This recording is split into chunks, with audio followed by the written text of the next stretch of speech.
Hello friends, I'm Priscilla Purl. I'm an avid knitter and vintage enthusiast from Vancouver Island, British Columbia, Canada. I love to knit from both modern and vintage patterns to create items that work with my vintage inspired wardrobe. If you'd like to see more of what I'm up to, I can be found on both Instagram and Ravelry as The Lavender Pearl. I'm going to start by talking about my recent finished object.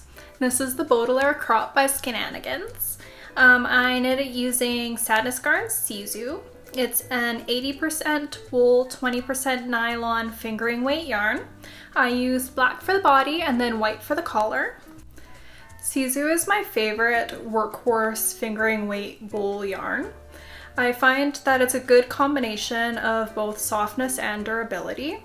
It's not the softest, but it's not scratchy either, and I find that my finished objects using this yarn wear really well, which is why I use it a lot and I end up talking about it a lot on my videos. It fits really well into my budget and it comes in a range of colors, which is really important to me. Let's talk about this pattern. I'm really happy with how it knit up. There's instructions for both short sleeve, 3/4 sleeve, and bust darts or just straight down. There's also instructions for a full bust adjustment. I did the short sleeves and I did bust darts in mine, and then I knit mine a little bit longer so mine isn't quite a crop anymore. The collar is detachable, which I didn't realize when I picked up this pattern.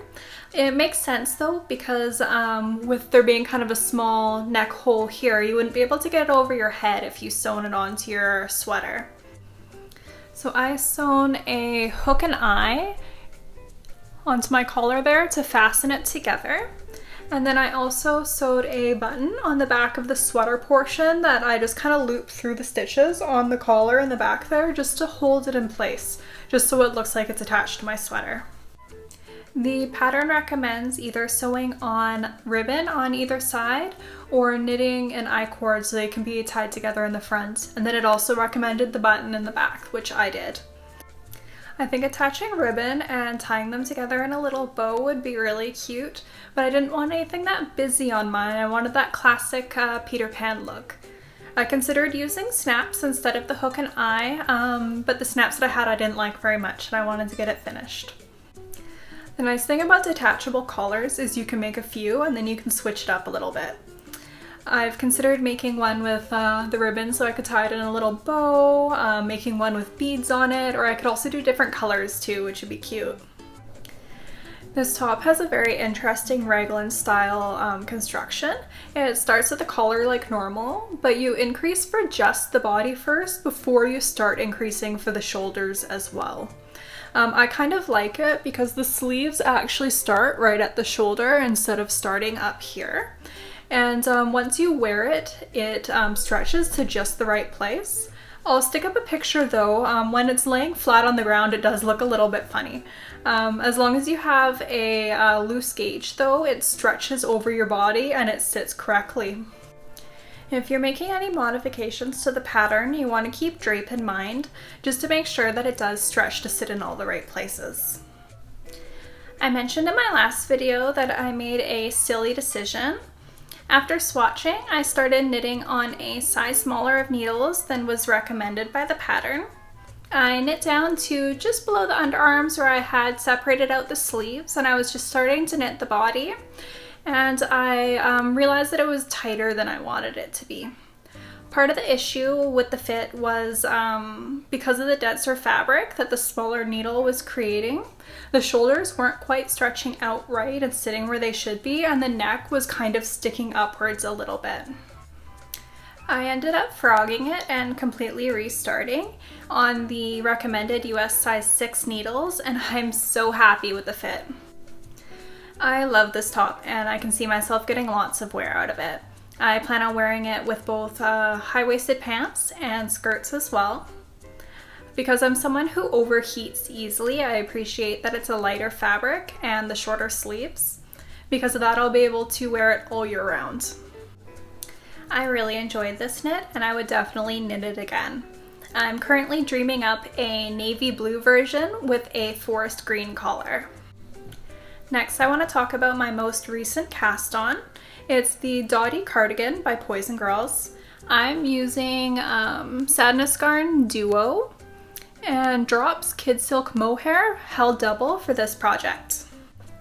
Sandnes Garn Duo is a DK weight, 55% merino and 45% cotton yarn. I'm using a dark blue color. I've seen it labeled as either marine or navy.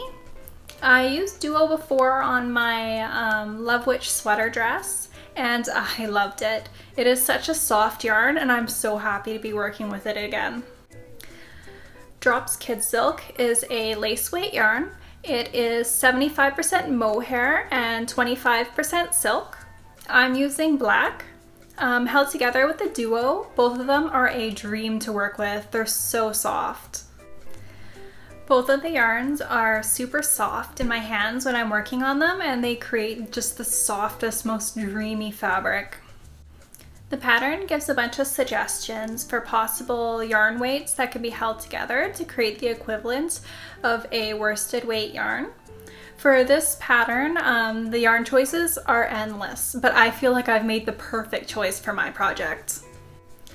This project is just so soft. I wish you could feel it through the screen.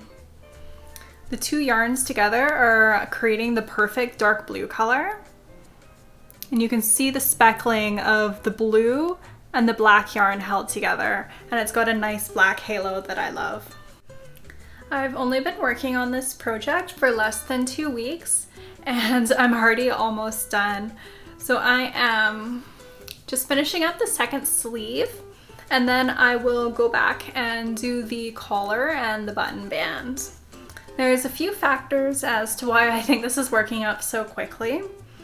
The first one is I don't usually work with a worsted weight yarn. Usually I work with fingering weight. It's also just a really fun and it's been actually a pretty easy project. It's been really good for relaxing and TV knitting, but it's still really interesting. And the last one is because it's so soft, I can't stop touching it. I'm sure this sweater will be done by my next video. It's so soft, I can't stop touching it. When it's done, I want to be wearing it all the time, and when I die, I want to be buried in it. It's just so soft.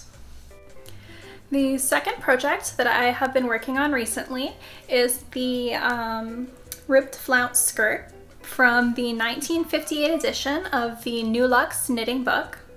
I'm using Sandnes Garn Sisu for this project as well. I am so close to finishing this skirt. I've been knitting on this project for so long and I'm actually going to be a little bit sad when it's done. I'm typically a pretty monogamous knitter and I tend to focus on just one project at a time, but it is really nice having a second project like this one that is really simple and it's just like a lot of stockinette to use as my second project. I feel like I would get kind of bored if this was my main project, but it does make a perfect second project. The reason why I think this would be too boring to be a main project and is a better side project is because it's knit on fingering weight yarn and it's using these teeny tiny little needles. It takes forever to even get just like a few inches done, and because it's a big tube, there's no real milestones to hit.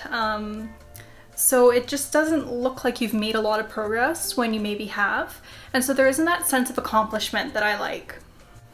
I think this skirt is going to look really cute with my Dottie cardigan though, so I am hoping to finish them around the same time so I can wear them both together. I'm not sure what my second project is going to be once this skirt is done. Are you like me and do you like to keep a second project around for when you need something mindless?